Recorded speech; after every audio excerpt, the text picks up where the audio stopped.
Bueno, muchas gracias hermanos por la invitación y por este tiempo en el que podemos compartir la palabra del Señor. Vamos a estar considerando en esta noche un salmo, el Salmo 61. Si usted tiene allí su Biblia, puede ir al Salmo 61. Y este salmo tiene como propósito que entendamos que en medio del sufrimiento, en medio de la angustia, um, hay un refugio, hay donde descansar, donde podemos sostener nuestras vidas. Y vamos a considerar este salmo. Sabemos que los salmos no fueron escritos en su mayoría por David. Hay una eh, diversidad de autores respecto a los salmos, pero este en particular fue de David y fue en un momento crítico en su vida. Para el momento en el que David escribe este salmo, ya es rey de Israel y ha tenido que sortear una feroz persecución por parte de Saúl. ¿Se acuerdan cuando Saúl se entera que ya no iba a seguir siendo rey, sino que Dios había determinado a David como su sucesor? Saúl comenzó una persecución feroz sobre David, quien por envidia, celos y odio veía que la única forma de apaciguar su conflicto interno era dando muerte a su principal enemigo, es decir, a David.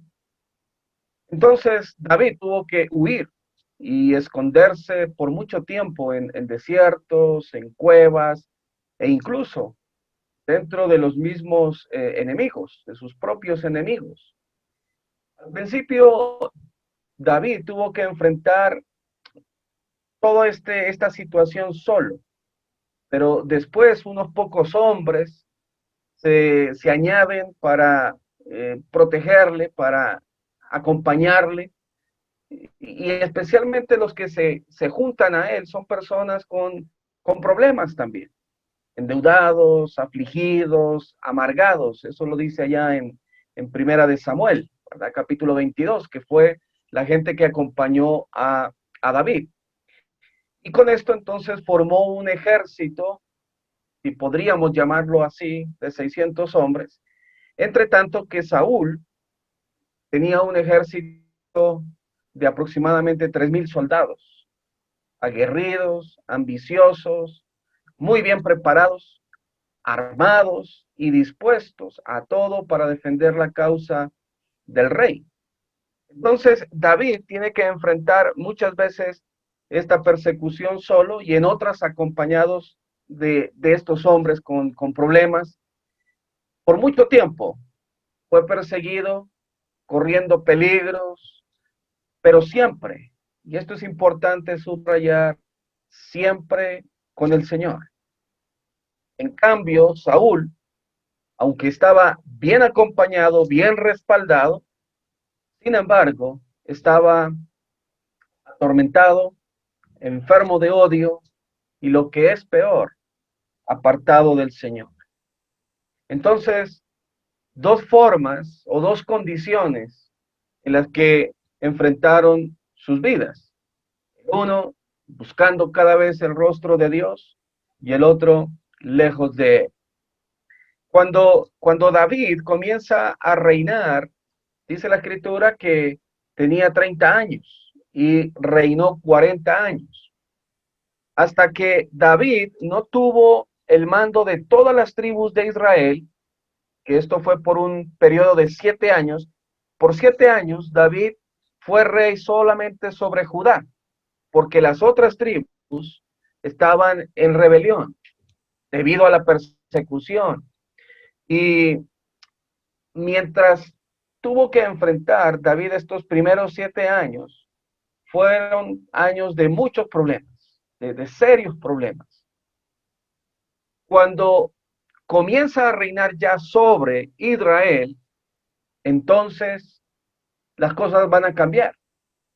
Sin embargo, mientras eso no sucede, hay muchas circunstancias que rodean la vida de David. Voy a citarle algunas, seguramente usted sí las recuerda.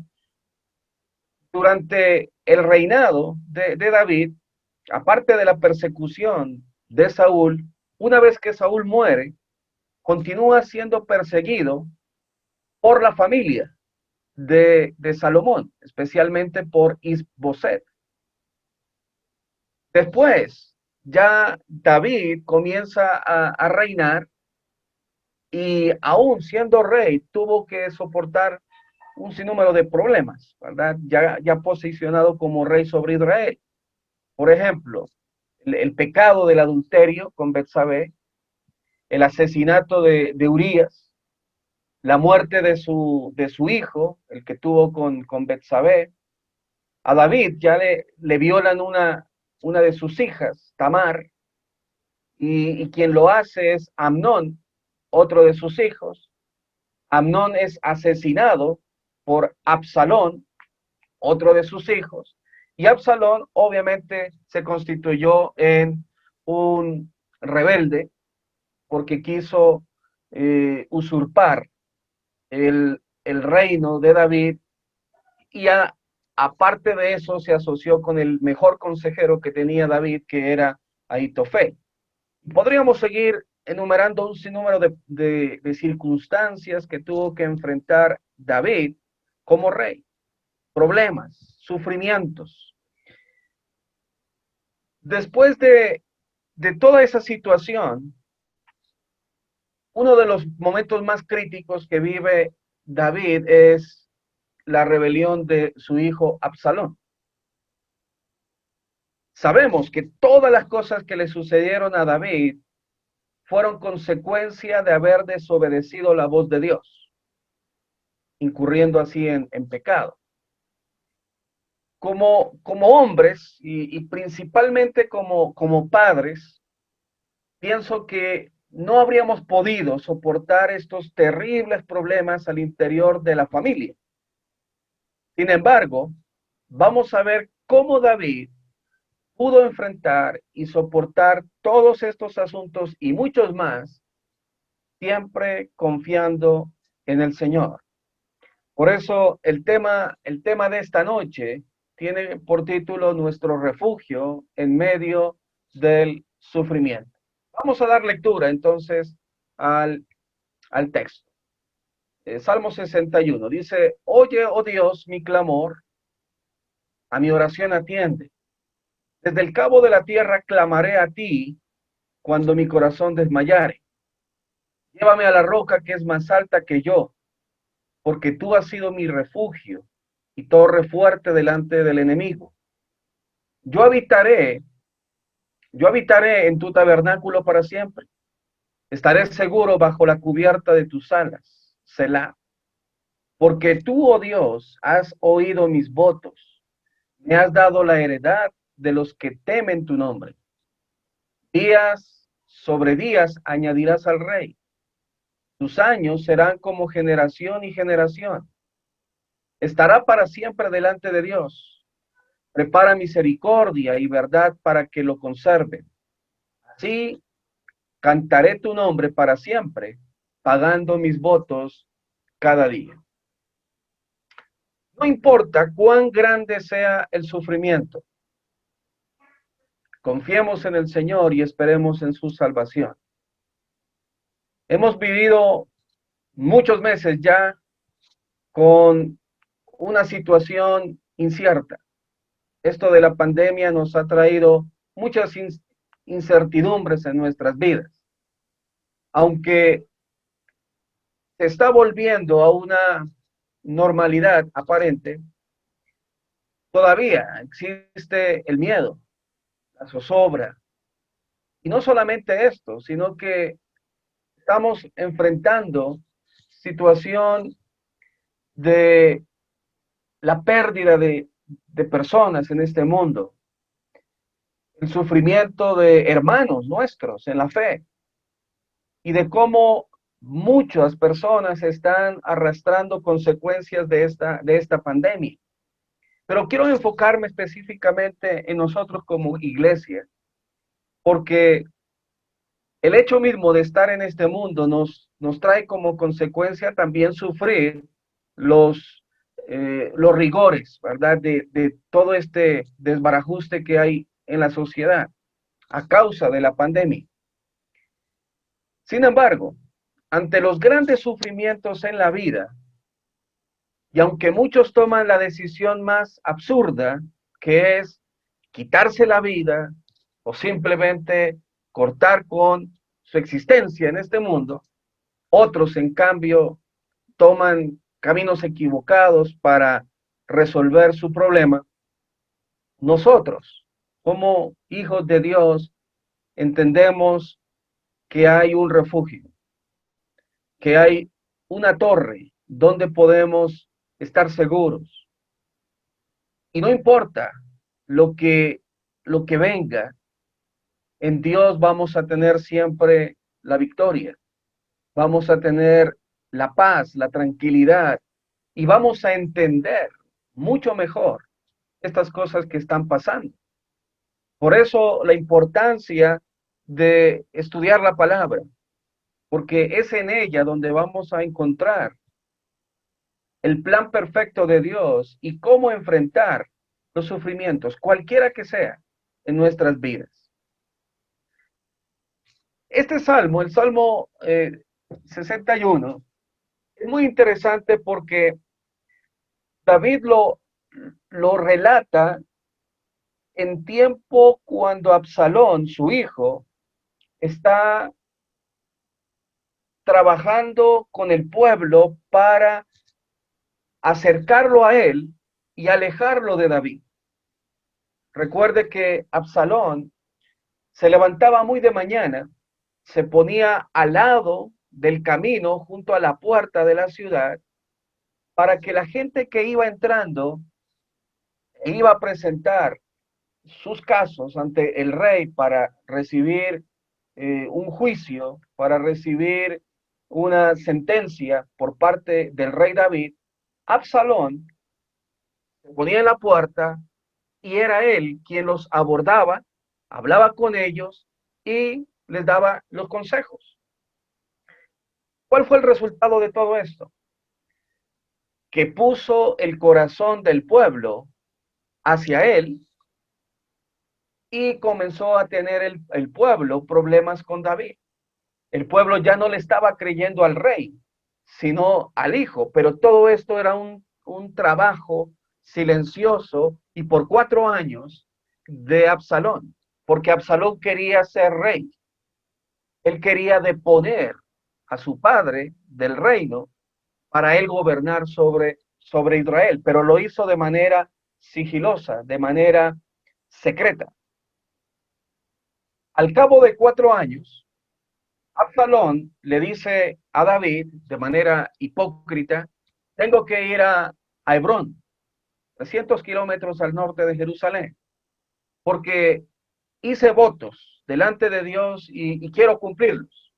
Quiero presentar sacrificios allá en Hebrón.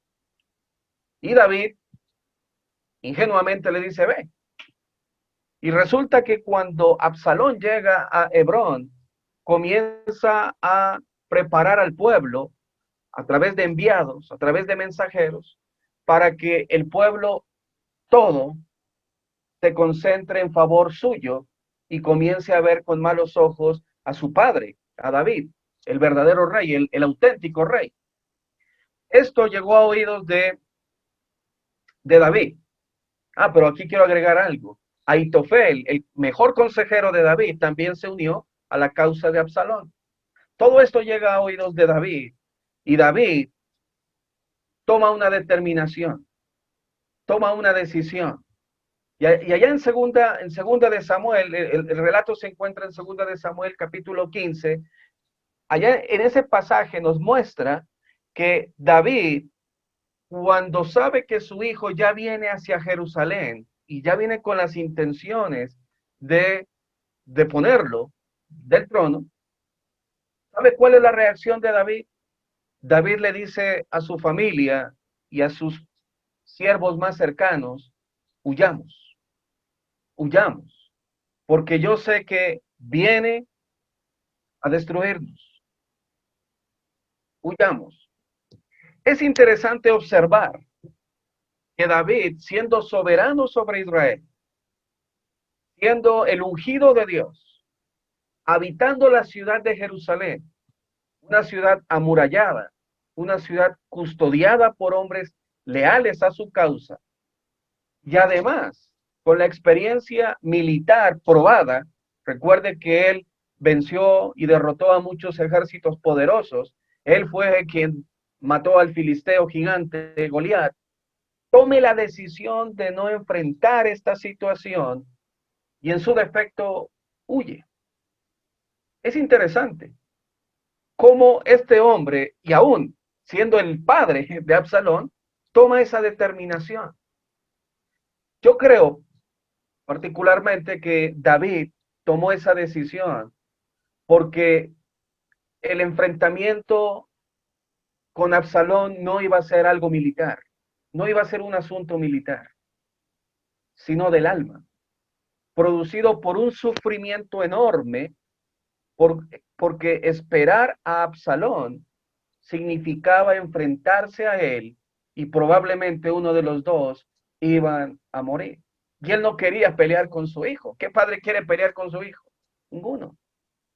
Entonces toma la decisión más sabia, huye, pero aparentemente una decisión cobarde. Sin embargo, lo hace por una causa justa. Existen situaciones, hermanos, que nos pueden llevar a un sufrimiento enorme en nuestras vidas. No sé la magnitud del sufrimiento que usted quizá esté experimentando o haya experimentado o quizá esté por experimentar. No lo sé. Lo que sí sé es que ese sufrimiento o puede acercarnos a Dios o puede aferrarnos a Dios o por el contrario nos puede alejar de la presencia de Dios. Entonces, ¿cómo vamos a enfrentar el sufrimiento? ¿Cómo lo enfrentamos el sufrimiento? David se encuentra en una posición difícil, yo diría muy difícil. A simple vista parece una reacción cobarde, impropia para un rey guerrero como él. Pero entendemos que ha sufrido tanto David en ese momento, ya todos los problemas al interior de su familia lo tenían a mal traer, que lo único que quiere hacer es evitar añadir un sufrimiento más a su alma. Por lo tanto, David enfrentará esto no desde la comodidad de palacio, sino desde la incomodidad del desierto, las montañas y las cuevas. Vamos a mirar en este salmo 4 aspectos que nos van a enseñar mucho acerca de Dios y de cómo enfrentamos nosotros los sufrimientos sustentados o aferrados al Señor. Aquí en el versículo 3 de Salmo 61 dice el texto: porque tú has sido mi refugio, tú has sido mi refugio y torre fuerte delante del enemigo. Lo primero que quiero que aprendamos, hermanos, es que David sabía que Dios ha sido siempre su refugio en el pasado. Quiero que nos detengamos inicialmente en la palabra mí, porque le dará sentido a lo que expresa David en esta oración, en esta plegaria. Si Dios no es su refugio, de nada sirve saber que Él es un refugio y torre fuerte. Si no hay convicción de lo que Dios es en nuestra vida, de nada servirá saber lo que Él es. Ahora bien, muchas veces nosotros obviamos esta verdad, especialmente cuando se ha sobrepasado la prueba en victoria. Yo sé que hemos tenido muchas pruebas en nuestras vidas y muchas de ellas han sido superadas. Cuando esas pruebas han sido superadas, hay dos posibilidades. La una glorificar a Dios, que es el camino correcto, y la otra, que es probablemente donde muchas veces la gente cae, es creer que por haber superado una prueba, un sufrimiento, ya es invencible. David, David fue un ejemplo de esto. El mismo David. Si usted me acompaña ahí al Salmo 30, versículos 6 y 7, después de la persecución que sostuvo por parte de Saúl, y después que Dios le ayuda a ser victorioso de esa situación, ¿sabe cuál fue el pensamiento de David? Dice allí en el Salmo 30, versículos 6 y 7, en mi prosperidad dije yo, no seré jamás conmovido. Este David es lo que está diciendo. En mi prosperidad, en mi triunfo, en mis victorias, dije yo, no seré jamás conmovido, porque tú, Jehová, con tu favor me afirmaste como monte fuerte. Pero, ¿qué hizo Dios?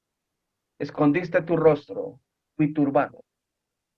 Y eso lo hace el Señor para que no pongamos nuestra confianza en nosotros mismos, sino en Él. Es necesario reconocer que el poder no radica en nosotros, sino en Él, quien nos cuida cuando todo va bien y cuando las cosas toman otra dirección. Para David, el sufrimiento era cada vez más fuerte. Y ahora, habiendo aprendido la lección, ¿cuál lección? La de entender que no es por su fuerza, que no es por su suficiencia, sino por la protección y el cuidado de Dios que pudo sortear ese sufrimiento, esa persecución. Una vez que aprende esa lección, reconoce la necesidad de Dios como refugio y torre fuerte para todos sus días, para todos sus días. ¿Cuál es el problema en nosotros? El problema en nosotros surge cuando las cosas marchan bien. Cuando todo va bien, ¿sabe lo que sucede? Nos dormimos. Y es entonces cuando no vemos a Dios como un refugio. Pero esto cambia cuando viene a nosotros un gran problema, un gran sufrimiento, una gran tribulación que nos lleva a un profundo sufrimiento. Y es allí, en esa condición, cuando estamos despiertos para escuchar lo que el Señor quiere decirnos. Porque ahora sí me interesa. Así es el hombre. Así somos nosotros, por lo general. Cuando todo marcha bien, no, no vemos a Dios como nuestro refugio, sino lo vemos como fuente, ¿sí? de prosperidad, fuente de avance, de éxito. Pero cuando viene el problema, ahí recién pensamos en Dios como refugio. David aprendió la lección a mirar a Dios como refugio todos los días, en las buenas o en las malas, como torre fuerte, en las buenas y en las malas. Porque ese debe ser el concepto permanente que el cristiano debe tener en el Señor. David en este salmo reconoce que Dios ha sido su refugio en el pasado, no solo en las buenas, sino también en los momentos críticos, cuando fue liberado por el Señor. La imagen de torre fuerte es muy importante para tener en cuenta aquí en este pasaje, porque este término, torre fuerte, significa que a la hora de ser atacados por el enemigo, nadie puede destruir. Pero vuelvo a insistir con lo que dije anteriormente. De nada sirve saber que hay una torre fuerte que te protege si no estás dentro de ella. Y es lo que David está señalando aquí. Recuerda que en Dios estuvo seguro. Eso es lo que trae a su memoria. Siempre en Dios estuve seguro. Cuando me aparté de Dios, cuando me aparté de su consejo, Cuando me aparté de su voluntad, fue cuando caminé por caminos de sombra, cuando caminé por un fango, cuando caí en el hoyo más profundo. Eso es lo que recuerda David. Entonces, David reconoce que Dios tiene razón y que Él puede solucionar las cosas y que lo hace porque ya lo hizo en el pasado, por su misericordia. También sabe que Dios le ha dado promesas y que de seguro Dios va a cumplir porque Él no cambia, pues es torre fuerte, firme, que no se mueve. Antes de pasar al segundo punto, no lo vamos a buscar ahora, pero cuando David salía huyendo de Absalón, ¿sabe qué dice la escritura?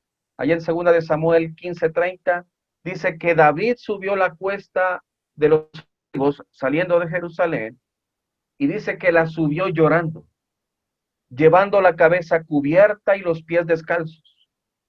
También dice que todo el pueblo que tenía consigo cubrió cada uno su cabeza e iban llorando mientras subían, mientras huían de Jerusalén, porque sabían que Absalón venía.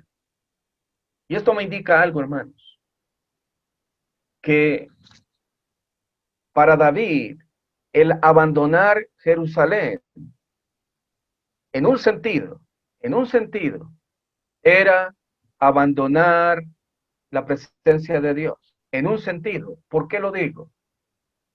Porque recuerde que en Jerusalén era el lugar donde estaba la presencia de Dios, era la ciudad de Dios, era la ciudad de Dios. Entonces, alejarse de Jerusalén producía tristeza, no solo para David, sino para cualquier judío piadoso. Acercarse a Jerusalén era la motivación más grande que un judío tenía, porque era llegar a la presencia de Dios y a estar en comunión con los hermanos. Eso es lo que también determina aquí en los salmos, en los cánticos graduales, ¿verdad? Que aparecen allá en Salmo 120 en adelante, 15 salmos que son cánticos graduales. Bueno, pero ese es otro asunto. El segundo punto en este salmo es que David, que Dios lo sea también en el presente. David, primer punto, reconoce que ha sido refugio Dios en el pasado y ahora está pidiendo que sea en el presente. Versículos 1 y 2 de Salmo 61. Dice, oye, oh Dios, mi clamor, a mi oración atiende. Desde el cabo de la tierra clamaré a ti cuando mi corazón desmayare. Llévame a la roca que es más alta que yo. Quizá muchos dirán, sí, eso ya lo sé, ¿verdad? Que Dios es refugio presente. Pero ¿qué es lo que tengo que hacer para deshacerme de esta angustia que me abruma y que me hace y que hace que mi corazón desmaye? Porque eso es lo que sucede en medio del sufrimiento. Por una parte nos están diciendo, Dios es nuestro refugio, Dios es nuestra torre fuerte, Dios es nuestra roca, Dios es nuestro escudo, Dios es. Pero el que está sufriendo, ¿qué está pensando en su corazón? Sí, eso ya lo sé. Pero, ¿qué debo hacer para deshacerme de esa angustia? Bueno, clamar y orar intensamente. Es lo que está haciendo David. Está huyendo de su hijo Absalón. Está llorando porque está abandonando Jerusalén, la presencia de Dios. Está abandonando el lugar que Dios le dio, la posición que Dios, a la cual Dios lo llevó. Y en ese sufrimiento que lo trae muy mal en su corazón, clama. Y la palabra clamar en el hebreo tiene que ver con gritar. El clamor es un grito que viene de lo más profundo del corazón. En ningún momento David se queja de la situación. En ningún momento David culpa a Dios por lo que está sucediendo. tampoco expresa amargura delante del Señor. No expresa nada de eso. Simplemente clama. Y lo que él clama o lo que él grita es sencillamente la relación que él tiene en ese momento con Dios. Es una relación en la que hay un indigno, alguien que no es capaz de poder luchar solo y que sabe que hay refugio y torre fuerte. Y la pregunta para nosotros en esta noche sería, ¿cómo nos estamos relacionando con Dios a través de la oración? Porque oramos. Y podríamos estar en la condición del religioso que reza, repitiendo una y otra vez una cierta cantidad de palabras, porque surgen del rito, surgen de lo mecánico, y no de un corazón que anhela la comunión con Dios. Pero un hijo de Dios clama, grita para que Él le diga. No estoy diciendo que grite en el sentido literal, sino que cuando alguien ora desde el corazón, su alma grita. Y lo que realmente le importa es que su clamor sea atendido por Dios. En medio del sufrimiento, la clave es clamar. Si Dios no nos oye, ¿de qué vale la oración? Por eso dice David, oye, oh Dios, mi clamor. Si Dios no nos escucha, ¿de qué sirve orar? Podemos todo el tiempo. ¿Qué provecho tiene que ore con palabras ordenadas y elocuentes si Él no ha de escuchar el grito de mi corazón? En estos últimos meses hemos pasado, creo yo, la iglesia del Señor clamando mucho más de lo habitual, de lo que hacíamos antes de la pandemia, porque la situación no está. Pero, ¿qué pasa o qué va a pasar después de la pandemia? ¿Vamos a seguir con el mismo fervor? ¿Vamos a continuar con la misma dedicación?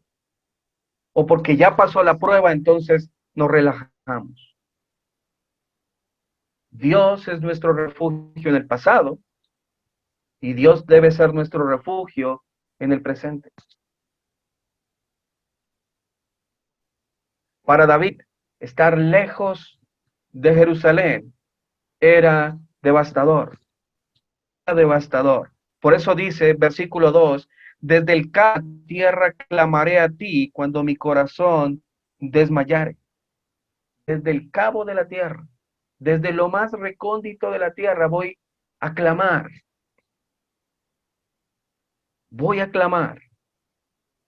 porque no me voy a sentir bien estando lejos de Jerusalén. Es decir, de la relación con los hermanos, de la comunión con Dios. Muchos hermanos no se ven afectados por ello. Se ausentan con frecuencia de la comunión con la iglesia y con Dios y no sienten peso alguno. Para ellos es algo normal. Evitemos buscar a Dios solo cuando hay problemas, solo cuando hay sufrimiento, solo cuando la angustia nos invada. Evitemos. Busquemos a Dios, o más que buscar, estemos con Dios siempre. Y ese estar tiene que ver con la comunión. Vamos a avanzar por el tiempo. Vamos al tercer paso, ¿verdad? El tercer punto. David entendía que Dios fue refugio en el pasado, en el presente, y el tercer aspecto, David sabe que Dios lo será también mañana. Recuerde que el mañana no es nuestro, solamente el presente. Pero Dios promete ser refugio en el mañana. Versículos 4 y 5. Dice, yo habitaré en tu tabernáculo para siempre. Estaré seguro bajo la cubierta de tus alas, Selah. Porque tú, oh Dios, has oído mis votos. Me has dado la heredad de los que temen tu nombre.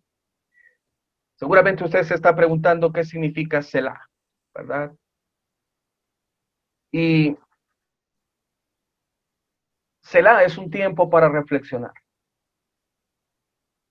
Es un interludio en la narración hebrea para reflexionar. Pregunto, ¿vemos a Dios a pesar de las circunstancias en las que nos encontramos con esa calidez de estar bajo la cubierta de sus alas? ¿O por el contrario, como algunos ven a Dios en medio del problema, lo ven distante, o peor aún, creen que Dios les está poniendo tropiezo y pruebas para sus vidas? En medio del sufrimiento, esos pensamientos pueden llegar a nuestra mente.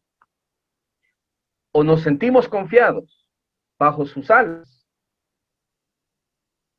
nos sentimos seguros bajo sus alas, o por el contrario, creemos que es simplemente un daño que nos quiere causar Dios. Son dos pensamientos que pueden pasar por nuestra mente.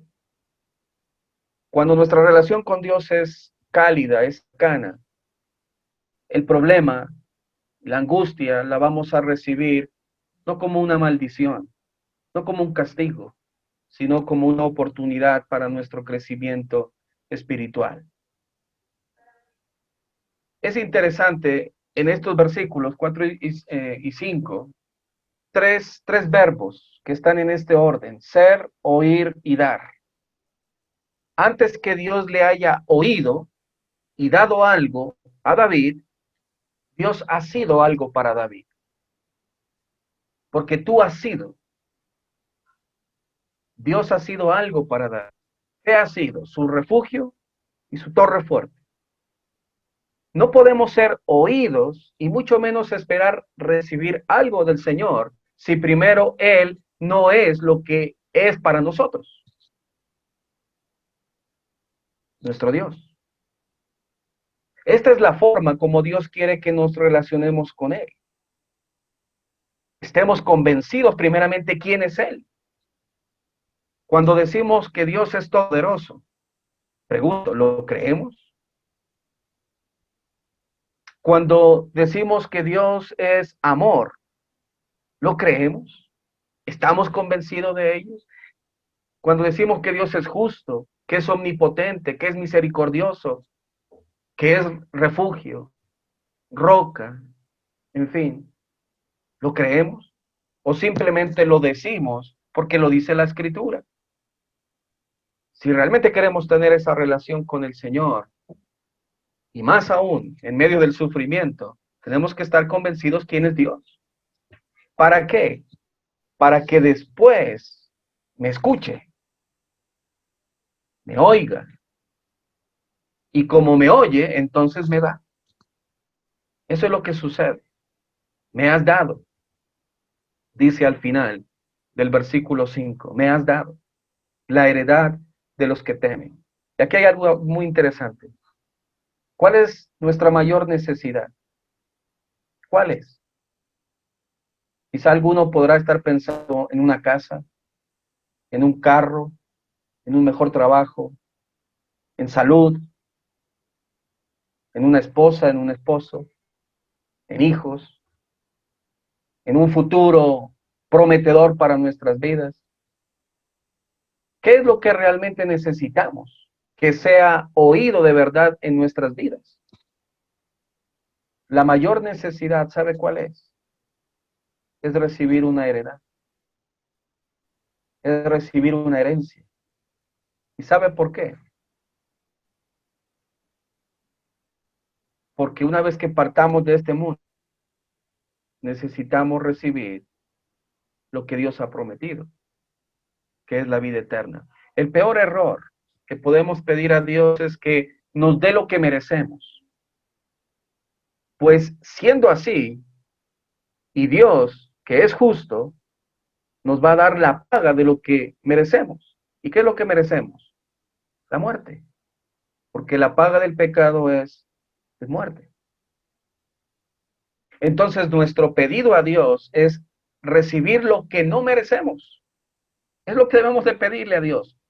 Dios, dame lo que no merezco. No merecemos no merecemos misericordia, pero Dios la da. No merecemos su perdón, pero Dios lo confiere.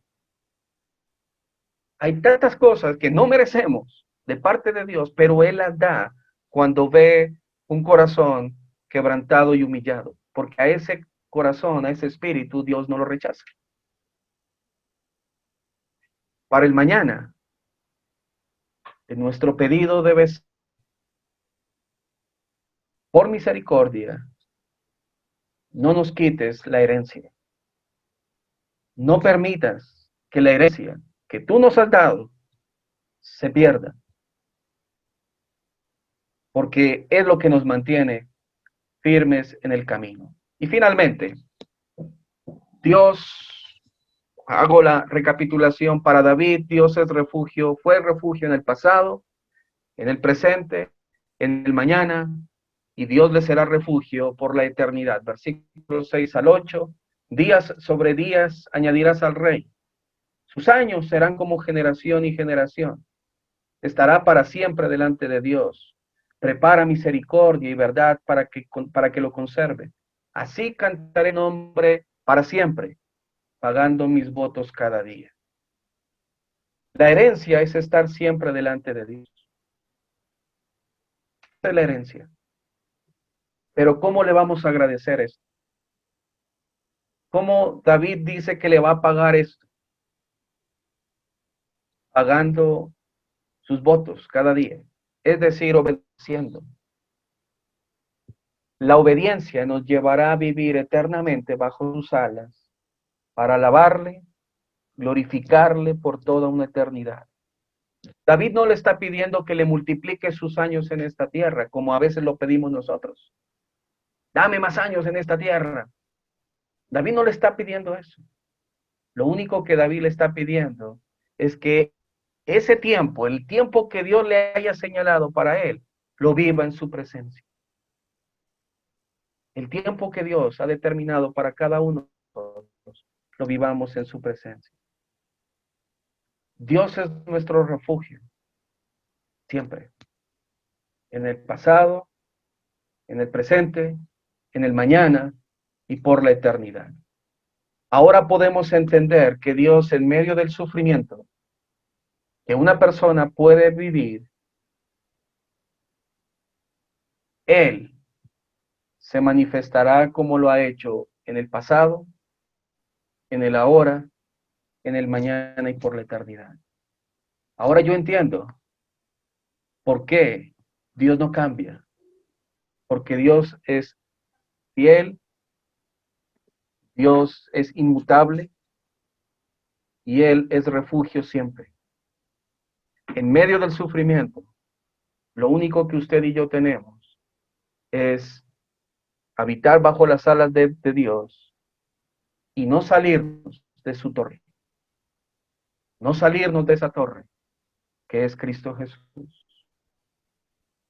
Mi ánimo, hermanos, en esta noche es a que nos mantengamos firmes y que estos sufrimientos, cualquiera que estemos pasando, no dejen del Señor, sino que nos hagan acercar más a Él y a entenderle mejor a Él para hallar el socorro, el seguro y el sostén para nuestras vidas. Que Dios les bendiga, mis hermanos.